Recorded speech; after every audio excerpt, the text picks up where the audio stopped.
Alors aujourd'hui, c'est le coup d'envoi de la Biennale des artistes du Secours populaire. C'est la 8e édition de cette biennale qui a trouvé place dans cette galerie des Hospices à côté de la BFM de Limoges. Et donc pendant une dizaine de jours, le Secours populaire présente les œuvres de un peu plus de 100 artistes, 150 œuvres au total, qui sont proposées, alors certes pour être vues, mais aussi pour être vendues.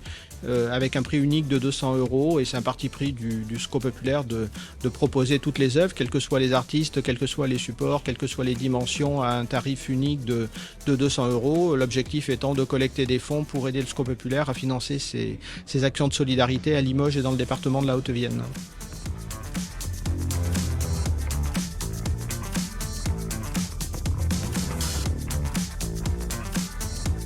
Mon œuvre s'appelle Qui n'a pas souffert ignore le bonheur. C'est un teckel que j'adore et il m'est très très cher. Et c'est pour ça que ça me fait encore plus plaisir de l'offrir au Secours populaire. C'est vrai que les artistes sont pas les personnes les plus aisées et on n'a pas souvent forcément l'occasion de donner en argent sonnant et trébuchant. Donc voilà, c'est bien de donner une œuvre.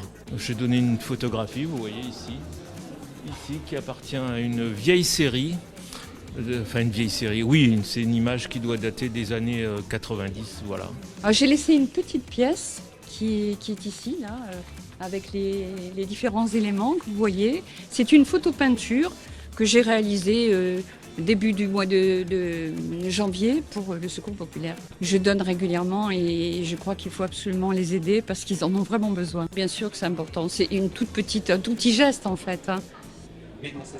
Mais nécessaire et qui fait du bien, oui. C'est une espèce de partage aussi entre nous.